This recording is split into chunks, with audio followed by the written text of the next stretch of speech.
Hello my students of class 12। तो इस part में क्लास 12 के 2026 ईयर में जो एग्जामिनेशन में अपीयर होने हैं उनके लिए मैं डिफरेंसेस वाले क्वेश्चन जो हैं वो उनको कलेक्ट कर रहा हूँ, एक कलेक्ट फॉर्म में दे रहा हूँ आपको, जिसमें आपके पार्ट 1 जो वॉल्यूम है उसके क्वेश्चन जो हैं सारे अंतर वाले उनको कवर करूँगा और एक पार्ट में वॉल्यूम 2 के कवर करूँगा। तो देखिए, सबसे पहला क्वेश्चन इसमें हमें दिखाई देता है विद्युत वाहक बल एवं विभवांतर में अंतर। तो ये क्वेश्चन भी कई बार पूछा गया है। इसमें जनरली जो क्वेश्चन बहुत बार पूछे जा चुके हैं या इम्पोर्टेंट हैं, है ना, हम ऐसा कह सकते हैं, उन क्वेश्चन को ही मैंने कवर किया है। तो लेफ्ट हैंड साइड आप देख रहे हैं विद्युत वाहक बल और राइट हैंड साइड देख रहे हैं आप विभवांतर। इन दोनों में बहुत अच्छे तरीके से मैंने 4 अंतर लिखे हैं। आप एक अंतर आप अपनी तरफ से भी ऐड कर सकते हैं। तो जैसा कि आप देख रहे हैं, विद्युत वाहक बल यह सेल के दोनों इलेक्ट्रोडों के बीच अधिकतम विभवांतर होता है, जबकि सेल कैसा हो, खुले परिपथ में हो, और ये किसी भी विद्युत परिपथ में किन्हीं 2 बिंदुओं के विभव का अंतर होता है ना। दूसरा अगर बिंदु देखें विद्युत वाहक बल का, इस शब्द का प्रयोग विद्युत स्रोतों जैसे जनरेटर, सेल, बैटरी इत्यादि के लिए किया जाता है। और अगर हम बात करें विभवांतर की, इस शब्द का प्रयोग परिपथ में किन्हीं 2 बिंदुओं के लिए किया जाता है जब सर्किट कैसा हो, क्लोज्ड सर्किट हो। थर्ड पॉइंट अगर हम देखते हैं तो विद्युत परिपथ अगर शॉर्ट सर्किट हो जाता है, विद्युत परिपथ भंग हो जाता है, तो इसका अस्तित्व तब भी बना रहता है, क्योंकि ये ओपन सर्किट की बात कर रहे हैं। और इसमें अगर हम कहें विद्युत परिपथ विभवांतर की बात कर रहे हैं, अगर परिपथ भंग हो जाता है तो इसका अस्तित्व नहीं रहता है, समाप्त हो जाता है। अगर फोर्थ पॉइंट की बात करें, किसी सेल का विद्युत वाहक बल परिपथ के बाह्य प्रतिरोध पर निर्भर नहीं करता है। और ये जो विभवांतर है, अगर बाह्य प्रतिरोध अगर हम लगा देंगे और 2 बिंदुओं के बीच में विभव में अंतर निकालेंगे तो उसका विभवांतर में फर्क पड़ जाएगा। तो ऐसे करके हमने दोनों अंतर लिखे हैं, विद्युत वाहक बल और विभवांतर को। विद्युत वाहक बल को हम इंग्लिश में इलेक्ट्रोमोटिव फोर्स बोलते हैं और विभवांतर को पोटेंशियल डिफरेंस बोलते हैं। आई होप पहला अंतर समझ में आया होगा।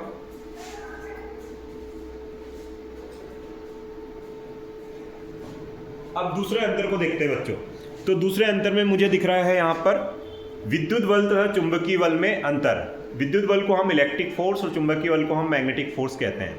जैसा कि आप देख रहे हैं, अगर कोई आवेश Q है और उसको विद्युत क्षेत्र में अगर हम रखते हैं तो उस पर लगने वाला जो बल होता है वो F vector is equal to Q E vector होता है। और अगर हम बात करें कि कोई आवेश Q है जिसका वेग v है और उसको चुंबकीय क्षेत्र में गतिमान करते हैं, तो उस पर जो लगने वाला बल होगा वो F इज इक्वल टू, जैसा कि आप देख रहे हैं, Q V क्रॉस B। पहला अंतर दोनों का समझा दिया है। दूसरा देखेंगे तो विद्युत बल का मान आवेशित कण के वेग पर निर्भर नहीं करता है, क्योंकि स्थिर अवस्था में लगता है, और ये इसका वेग पर निर्भर करेगा। जितना ज़्यादा वेग होगा उतना ही उस आवेशित जो कण है उस पर बल लगेगा। स्थिर आवेशित कण पर भी विद्युत बल लगता है, स्थिर आवेशित कण पर चुंबकीय बल नहीं लगता है। विद्युत बल सदैव विद्युत क्षेत्र के अनुदिश लगता है, और अगर इसमें बोलें तो चुंबकीय बल चुंबकीय क्षेत्र के लंबवत लगता है। 5वें पॉइंट की अगर बात करते हैं तो विद्युत बल द्वारा आवेशित कण पर कार्य किया जाता है, लेकिन जो चुंबकीय बल होता है उसके द्वारा आवेशित कण पर कोई भी कार्य नहीं किया जाता है। मतलब किया गया कार्य क्या होता है, शून्य होता है। आई होप ये 5 अंतर आप विद्युत बल और चुंबकीय बल में लिख पाएंगे।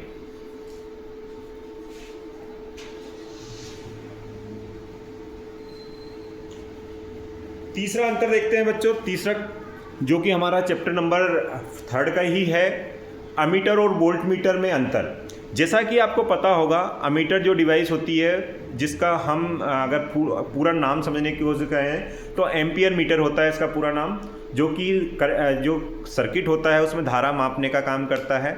और वोल्ट मीटर जो है किन्हीं जो क्लोज्ड अगर सर्किट है उनके किन्हीं 2 बिंदुओं के बीच में विभवांतर मेजर करता है। अमीटर की बात करते हैं तो इसको बैटरी के साथ में हम समांतर क्रम में शंट से जुड़ा, इसकी कुंडली के साथ अगर हम बात करें अमीटर की, तो जो इसमें कुंडली होती है अमीटर की उसके साथ में हम समांतर क्रम में शंट जोड़ते हैं। और जो वोल्टमीटर होता है इसकी कुंडली के साथ में हम श्रेणी क्रम में एक उच्च प्रतिरोध R का तार जोड़ते हैं।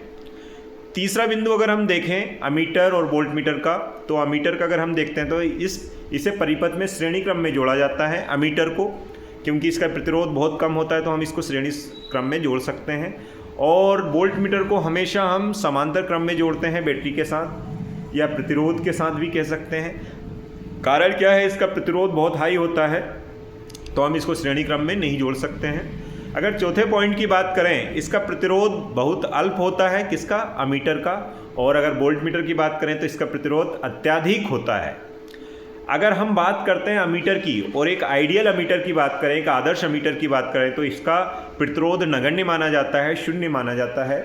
और ऐसा ही एक आदर्श वोल्ट मीटर का अगर हम प्रतिरोध की बात करते हैं तो इसका प्रतिरोध अनंत माना जाता है, इनफाइनाइट माना जाता है।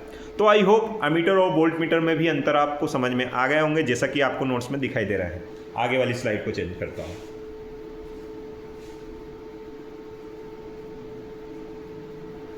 देखिए, अब मैं आ गया हूँ चैप्टर नंबर 4 के। चैप्टर नंबर 4 में हमें दिखाई दे रहे हैं दंड चुंबक, जिसको बार मैग्नेट, और धारावाही परिनालिका, जिसको हम करंट कैरिंग सोलेनॉइड कहते हैं। इनमें अंतर की बात करते हैं तो इनमें अंतर के अलावा इसमें हम तुलना, कंपैरिजन की बात करते हैं। कुछ समानताएं होती है और कुछ असमानताएं होती है। समानताओं की अगर बात करें तो 4 बिंदुओं में आपको यहाँ पर दिखाई दे रहा है। पहली समानता अगर मैं दंड चुंबक और धारावाही परिनालिका की देखूं तो पहला पॉइंट देखिए आप, दंड चुंबक में यह चुंबकीय पदार्थों को अपनी ओर आकर्षित करता है। डेफिनेटली धारावाही परिनालिका है वो भी चुंबकीय पदार्थों को अपनी ओर आकर्षित करती हैं। अगर हम दंड चुंबक को स्वतंत्रपूर्वक लटकाएं तो ये उत्तर दक्षिण दिशा में ठहरता है। ऐसा ही धारावाही परिनालिका है, वह भी ऐसे करेगा। अगर हम बात करें दंड चुंबक के थर्ड पॉइंट को अगर हम देखते हैं तो इसके कितने पोल होते हैं, कितने ध्रुव होते हैं, तो इसके 2 ध्रुव होते हैं। ऐसा ही जो धारावाही परिनालिका है इसके भी 2 ध्रुव होते हैं। अगर फोर्थ पॉइंट की बात करें, यह प्रेरण की क्रिया पर प्रदर्शित करता है और यह भी प्रेरण की क्रिया को प्रदर्शित करता है। अगर असमानता की बात करें तो सिरों पर चुंबकत्व अधिकतम तथा मध्य में चुंबकत्व न्यूनतम होता है। और इसमें अगर फर्स्ट बिंदु की बात करें, परिनालिका के अंदर प्रत्येक बिंदु पर चुंबकत्व एक समान, केवल सिरों पर थोड़ा सा कम रहता है। दूसरी असमानता की बात करें, इसके सिरों की ध्रुवता नियत रहती है। इसके सिरों की ध्रुवता पोलरिटी जो होती है धारा प्रवाह की दिशा पर निर्भर करती है। मतलब अगर मैं इसको सिंपल बात कहूँ तो जो दंड चुंबक होते हैं उनके जो नॉर्थ और साउथ पोल जो होते हैं वो फिक्स्ड रहते हैं, लेकिन जो धारावाही परिनालिका है इसके एन और एस जो है वो फिक्स नहीं होते हैं। वो धारा, जैसे हम उसको बैटरी के टर्मिनल जोड़ेंगे वैसे चेंज हो सकते हैं। अगर थर्ड असमानता की बात करें, इसका चुंबकत्व जो होता है स्थायी रहा जाता है, स्थायी रहता है, लेकिन इसका चुंबकत्व स्थायी नहीं रहता है, परिवर्ती रहता है। मतलब अगर हम धारा का मान बढ़ा देते हैं तो जो चुंबकत्व है वो भी बढ़ जाता है, धारा का मान कम कर देते हैं अगर धारावाही परिनालिका में तो चुंबकत्व का मान भी कम हो जाता है। मतलब अगर हम बात करें तो ये धारा के मान पर निर्भर करता है। तो इनमें अंतर आपको समझ में आ गया होगा। आगे बढ़ते हैं।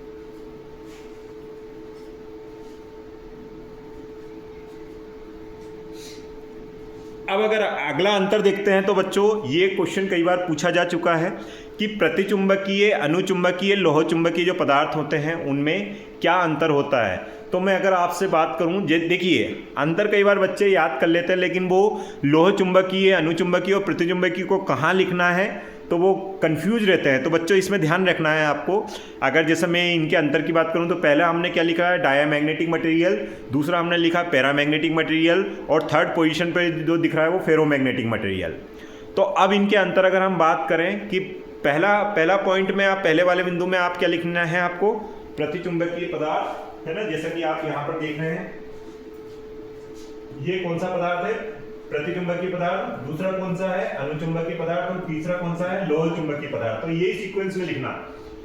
इनकी आपेक्षिक चुंबकशीलता का मान 1 से कम होता है। मतलब आपेक्षिक चुंबकशीलता को हम x काई r बोलते हैं बच्चों। क्या बोलते हैं, काई r का मान जो होता है क्या होता है, 1 से कम होता है, और इनका 1 से थोड़ा सा ज्यादा होता है, थोड़ा सा ज्यादा होता है, और इनका काई आर का जो मान जो है वो बहुत ज्यादा होता है। तो पहला अंतर याद रखिएगा, यह पदार्थ चुंबकीय क्षेत्र पर रखे जाने पर क्षेत्र के विपरीत दिशा में हल्के से चुंबकित हो जाते हैं।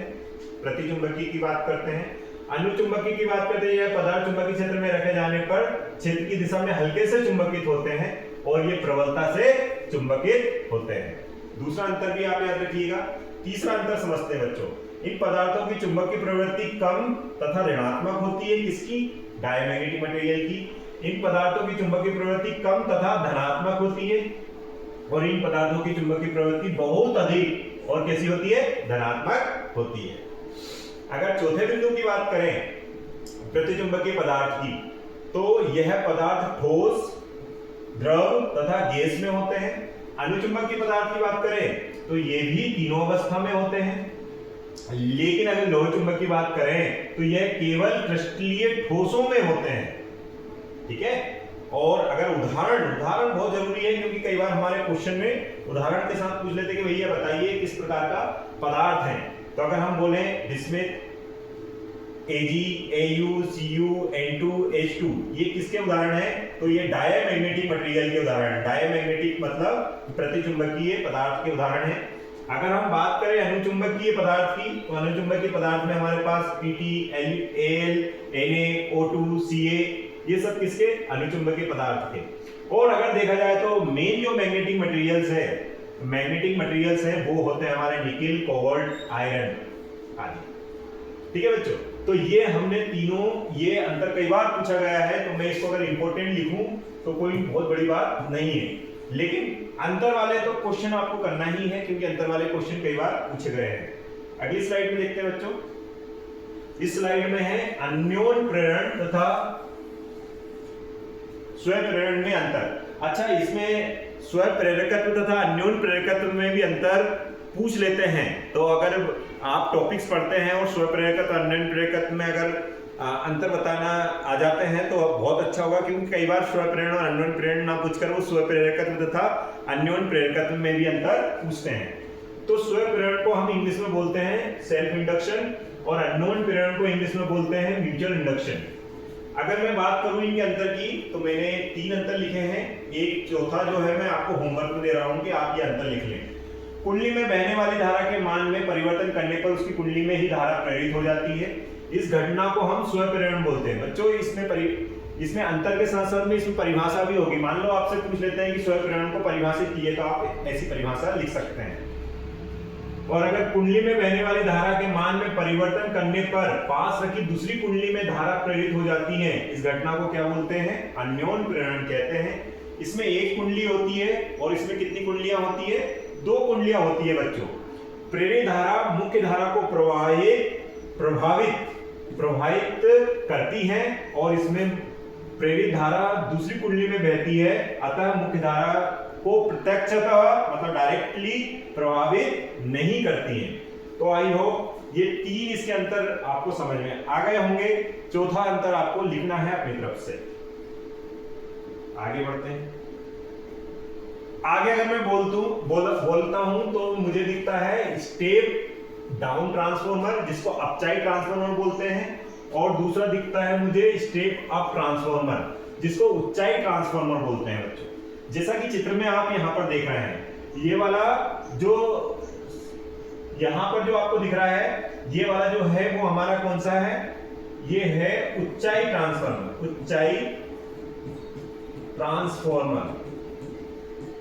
उच्चाई ट्रांसफॉर्मर है बच्चों। और इधर अगर इसको देखें, इसमें सिर्फ एक ही अंतर से आप बता सकते हैं, इसमें फेरों की संख्या कम होती है।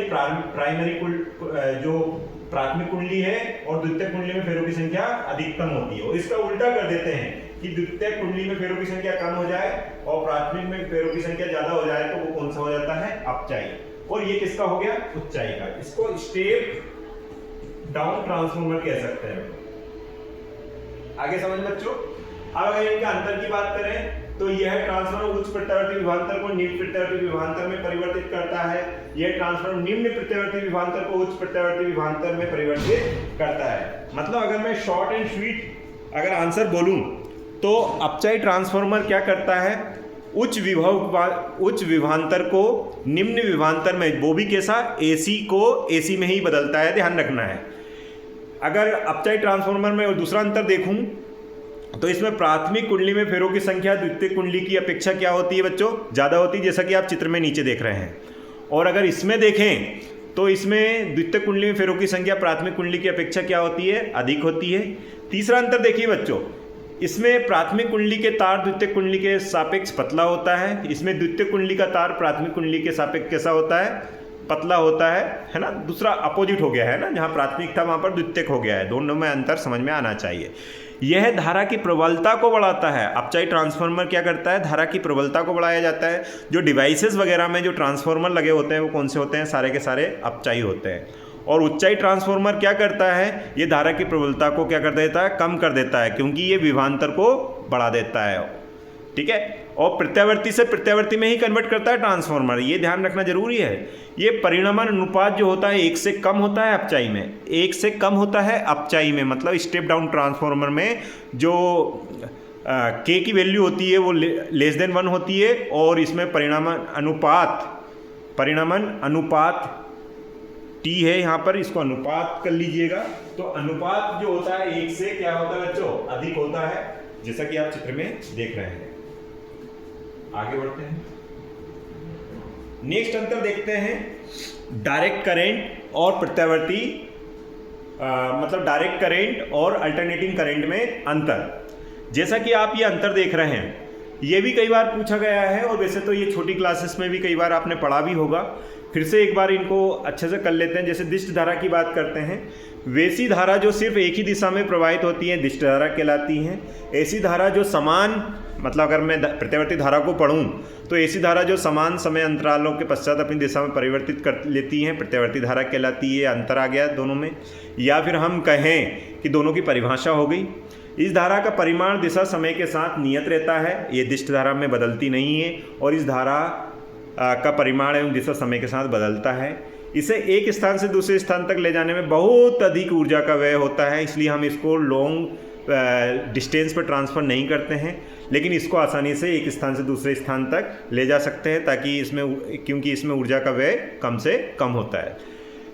चौथे पॉइंट की बात करें, ट्रांसफार्मर की मदद से इस धारा को बढ़ाया या घटाया नहीं जा सकता है। और अभी जैसे हमने पढ़ा था कि ट्रांसफार्मर हमने 2 प्रकार के पढ़े हैं, step down transformer, step up transformer. इसकी सहायता से हम क्या इसको बढ़ा और घटा सकते हैं। इससे विद्युत लेपन किया जा सकता है, जो इलेक्ट्रोप्लेटिंग कहते हैं, वो दिष्ट धारा से की जा सकती है बच्चों, क्योंकि इसका जो परिमाण होता है वो कांस्टेंट होता है, लेकिन ये प्रत्यावर्ती धारा से हम इसका लेपन नहीं करते हैं। दिष्ट धारा जो होती है वो व्यक्ति को प्रतिकर्षित करती है, लेकिन जो प्रत्यावर्ती धारा है ये व्यक्ति को क्या करती है, आकर्षित करती है। इसलिए ये हमारे लिए बहुत डेंजर भी होता है प्रत्यावर्ती धारा। और हमारे घरों में जनरली अभी भी अगर हम ये बोल रहे हैं कि स्मार्ट बोर्ड किससे चल रहा है, तो ये प्रत्यावर्ती धारा की हेल्प से ही चल रहा है। अगर मैं दिष्ट धारा की बात करूँ, इससे बैटरी को चार्ज किया जाता है, और अगर हम बोले प्रत्यावर्ती धारा से बैटरी को चार्ज नहीं किया जा सकता है।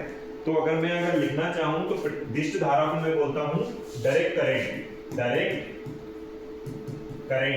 दोनों ही करंट है। ये डायरेक्ट करंट बोलते हैं इसको, डीसी शॉर्ट में, और इसको बोलते हैं एसी, जिसको बोलते हैं अल्टरनेटिंग करंट,